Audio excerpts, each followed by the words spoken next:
cares? Sick! Send the chicks out. Remember to engage the rail. You keep falling down, I keep pushing you out and wish you were gone. You keep falling down, I keep pushing you out and wish you were gone. Did you see that? Get out there, I reckon.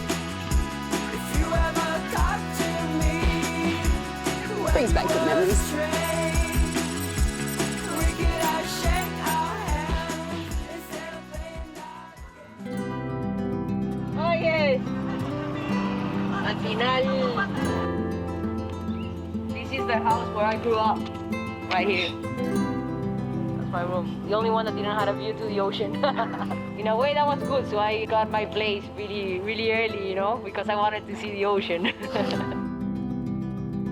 My name is Sofia Mulanovich. I am 37 years old. My life growing up in Peru has been really good, you know. I've been really lucky. We get some really fun, consistent waves here at home, and we also get to go up north of Peru that has amazing lefts. All my family surfs, so yeah, I think growing up we used to have a lot of time in the ocean surfing good waves with my family. Sofia Mulanovich, the Peruvian groover, backside master, and first ever Latin American world champ, winning surfing's top gong back in 2004. Long before the Brazilian storm, it was Sofia who put South American surfing on the map, competing in her first World Tour event at 14. Gosh, Sofia was a force to be reckoned with, especially on her backhand because of the amount of left-handers in Peru, and she just rips the bag out of them. She grew up surfing the Beatos and all those waves where it was just amazing lefts, and she had a lot of variety in the waves that she surfed. Oh, Sophia's got some amazing waves over there. I haven't actually been to where she lives, but I've seen great footage of it and incredible waves over there. And she's been surfing so well, so she'll be hard to beat. Yeah, I'm excited, you know, hope I get some fun waves. Let's see what happens. I've heard there's some girls that already had gotten some good bombs, so the pressure's on.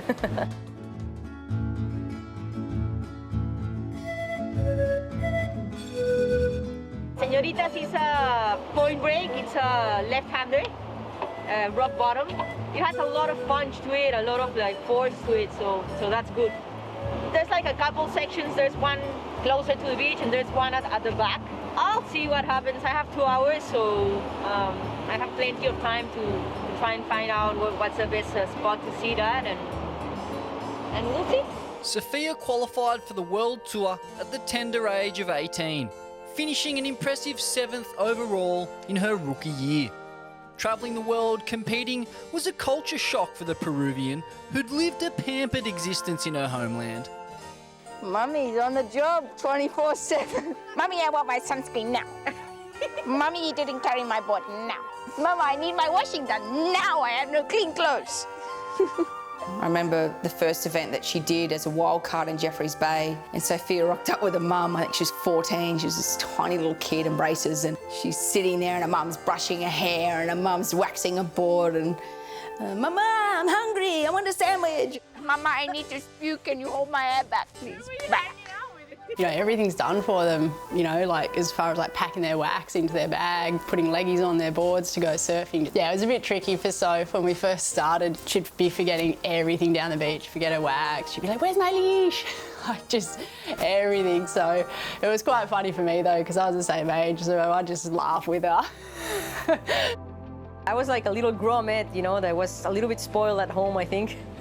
I had to learn everything, you know. I had to become tidy, I had to learn how to travel by myself, not lose my passports, a new language, a new culture, you know. So, yeah, it was a lot of learning, that's for sure. There's no servants on the World Tour, just a bunch of hardened competitive firebrands.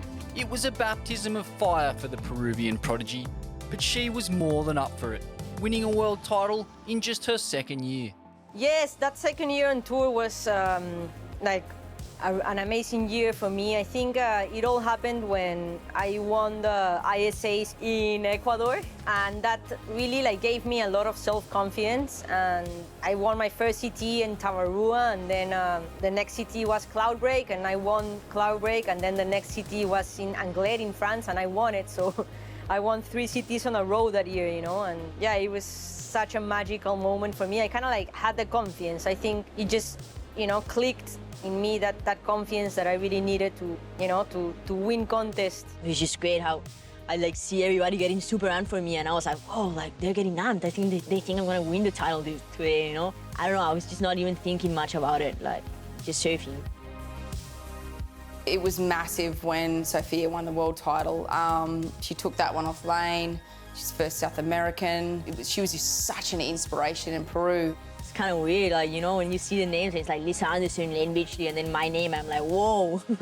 It's really weird. I think it's just because it hasn't synced in, but it will eventually. I was super excited and literally stoked for Sophie when she won her world title in 2004 because she was the first South American world champion. She was going to be a beacon of hope, a beacon of inspiration, an absolute leader in her field. And her nation needed that sense of hope and inspiration, and she was the perfect person to fulfill that role. I was absolutely rooting for Sofia, not only because she absolutely rips, but she's just such a sweet, kind, loving human. And, she was so young when she did it, and it was just really amazing. I was so stoked for her. From unheralded Grom to South American superstar overnight, Sofia Mulanovich returned home to a hero's reception after winning the continent's first world title. After that world title, I think things got a lot different. Here in Peru, I got a lot more of attention, I got a lot of new sponsors that were out of the industry, and I was doing commercials, surfing started to be more on the newspapers, on the TV, in everywhere, so people started to look at it in a different way, I think before me, surfing was more looked like just persons that love the ocean, more hippie life, so now they started to see that professional side of surfing, and yeah, it grew a lot. More kids were in the water, there were more surf schools, there was also the brands here, it started to support more the athletes, so professional surfing started to emerge. After the break, we take a look at Sofia's late career comeback in the ISA World Surfing Games.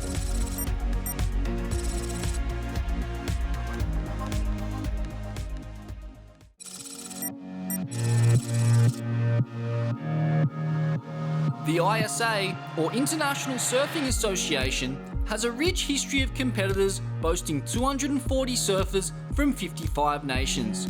It is also the stepping stone for pro surfers hoping to reach the Olympics. After winning her first ISA gold medal in 2004, Sofia mounted an incredible comeback to win her second 15 years later in 2019. Low center of gravity, nice compact stance, able to drive straight up into that opening move, and again right there. And then she squares up right there on that inside. So smoother all the way through. As your official ISA World Surfing Games presented by Vans gold medalist is going to be none other than Sofia Mulanovich. What a story, what a comeback. Team Peru has to be feeling the ultimate elation. That was so amazing, for me. I was really shocked by that, and I was just happy to be there with the Peruvian team. And I think things started happening. I was making hits, and I was like, okay, wow, I'm almost in the final. Yeah, I think Sophie proved that she's up against everyone, and she's definitely got the ability and to win. She won that ISA event. All the big names were there, so she's a smart competitor and she's still surfing great. So yeah, it'll be great for her. Hopefully she does get into the Olympics and she'll be able to represent Peru. Sofia did Peru proud at the Olympics, making it to round 3, where she was eliminated by eventual gold medalist Carissa Moore.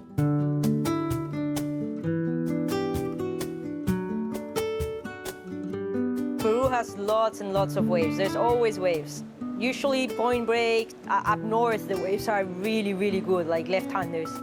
In summer, it's beautiful, sunny. In winter, it gets a little bit foggy, but there's waves every day. It's like a surf town, you know. Everybody surfs here, and everything's about surfing, kind of. So, yeah, so we're happy. You can spend so much time in the water, like every day. So, and some awesome waves too. Especially if you go up north, you get some really quality waves.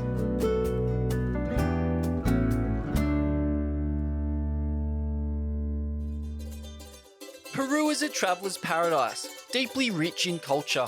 The areas of North Peru capture a particular cultural richness that is second to none. The north of Peru is nothing short of natural abundance, beautiful landscapes, and exquisite cuisine. When the compass points north, you can expect a plethora of uncrowded waves along the northeastern coastline. Get up close to the humpback whales of Piura on a Pacific adventure tour. The coastal region also boasts warm weather, beautiful natural beaches, arid deserts, fertile river valleys, and intriguing dry forests.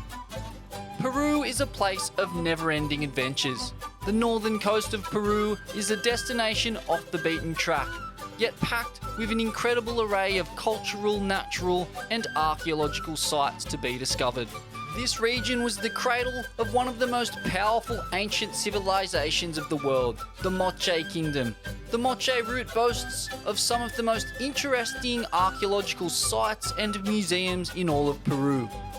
Visiting Trujillo and Chiclayo in the northern coast of Peru is a fascinating journey to the past, considering that visitors find themselves standing in the exact spot where powerful civilizations lived hundreds of years ago, like the Moche Kingdom. The Museum of the Royal Tombs of Sipan, El Brujo, Archaeological Complex, the Temple of the Sun, and the Temple of the Moon, and Chan Chan, the largest city in pre-Columbia America, are only some of the many historical sites open to visitors in the north of Peru.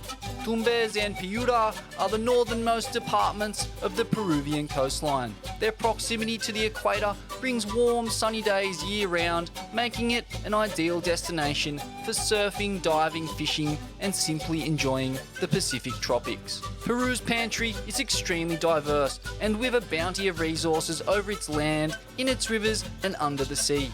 You're bound to be taken on a unique and creative culinary journey. The northern coast of Peru is famous for its exquisite cuisine, and the chefs are guardians of secret family recipes that will impress. Fresh catch of the day is a common theme in this region. Key lime juice and spicy chili peppers are the seasonings of choice. Bananas in all forms, fried, dried and mashed, are featured in many dishes from entrees to dessert. Chicharias, or taverns, where chicha, a local corn beer, is served, are a culinary highlight not to be missed. Peru, redefining richness. Peru is a place that redefines what it means to be rich, where wealth isn't measured by the depth of your pockets, but the depth of your experiences.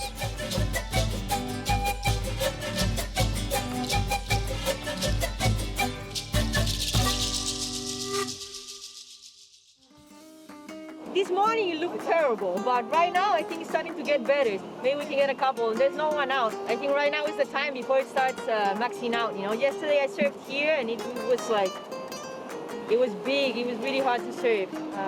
Today it looks a little bit more manageable, so we'll see. After the break, it's game on as Sofia takes to the water for her rival's heat.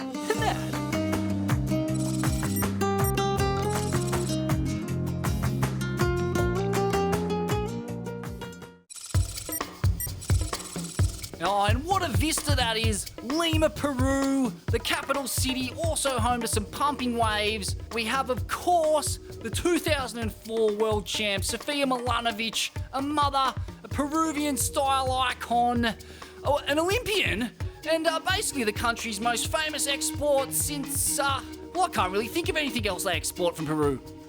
Yeah, what about alpaca wool? Coffee beans, perhaps? Yeah, I'm not too sure. What I do know, though, is they're not exporting much at the moment because it is Corona season, and we see Sofia limbering up there, careful not to remove her face mask. Will she be surfing her heat in the face mask, Vaughn?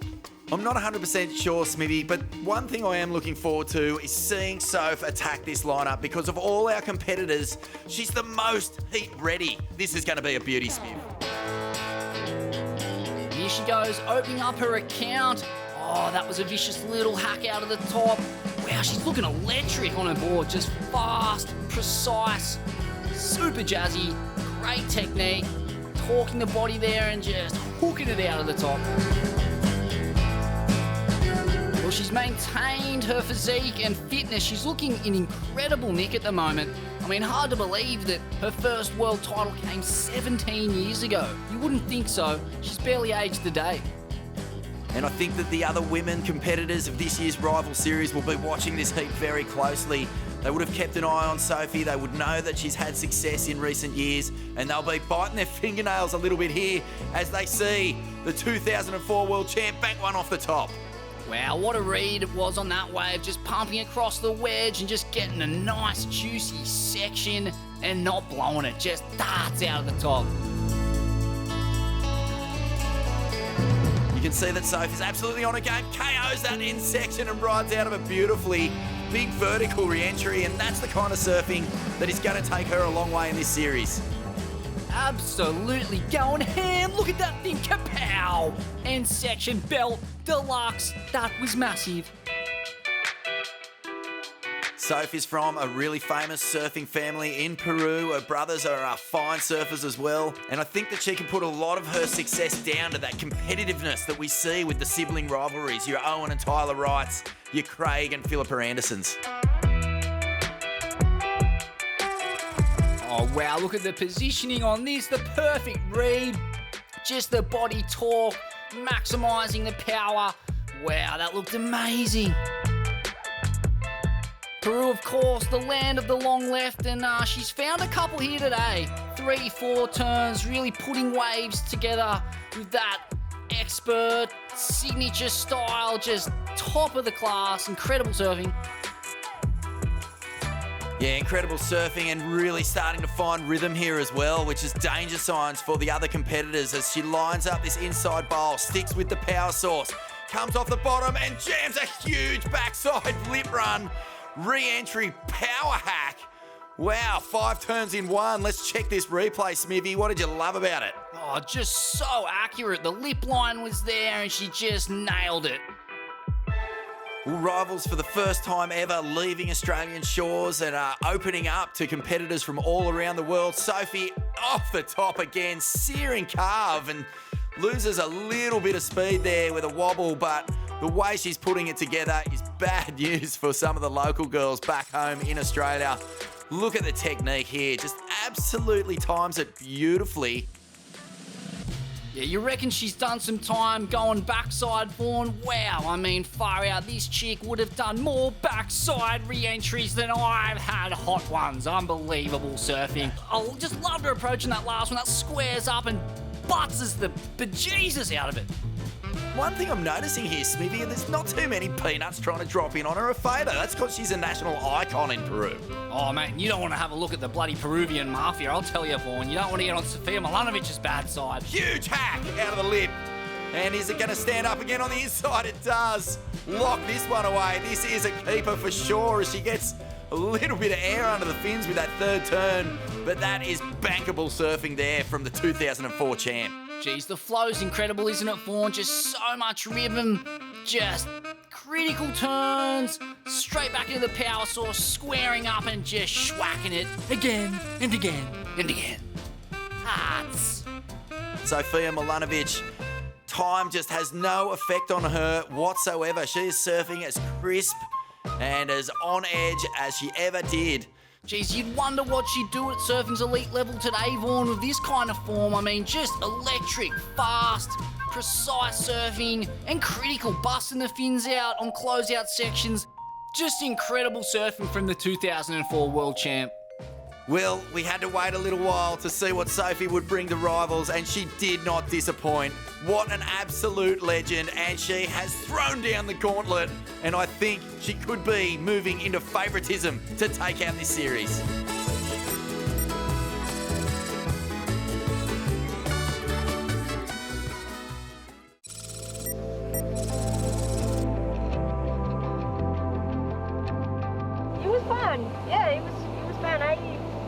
got some fun ones. I got some fun wipeouts too.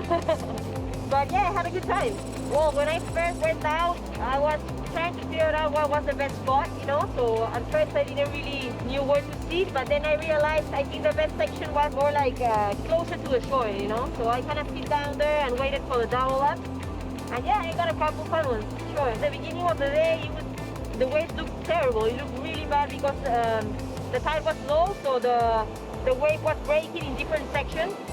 But when the tide started getting higher, it started to line up better. So yeah, I really like this program. I think it's great because you're always like seeing what the waves are doing. You can really feel your board. You can really get like, you know, like warm up at the beginning of the session, and then you can really do your best surfing in the middle of the session. I usually surf less than 2 hours.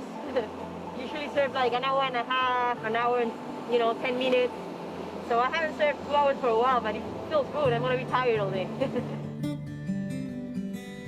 After a decorated professional surfing career, Rivals might be the last time we see Sofia in a competitive format. Sofia's turned her attention to her family and her newborn baby boy. Well, the most important part is my family for sure. My son just turned 1 like a few days ago, and that was awesome. You know, like I think that's my biggest motivation, my son, and hopefully I'm gonna have some more kids soon before I get too old. As soon as my son turns 4 or something, he's in the water. He loves the ocean already, so yeah, I am for sure gonna pass him that beautiful knowledge of surfing, you know, that lifestyle. I think is the best lifestyle in the world. Right now, all I think about is also like doing like a surf trip with my family, you know, that's the best thing you can do, you know, just spend time in the water and having a good time. Like, you never really get burned, you know, of getting a good wave. That's impossible. When you get older in surfing, you have more experience, you kind of understand sometimes the waves better, you know, like, even your timing sometimes gets better. I think you get a little bit slower, and that getting used a little bit less antsy, you know, you can time the wave better. So I think experience counts a lot. That's it for the Peruvian goat, Sofia Mulanovich. Next week, we get some bad news for a Rivals contender, and a special guest emerges from the surfing wilderness.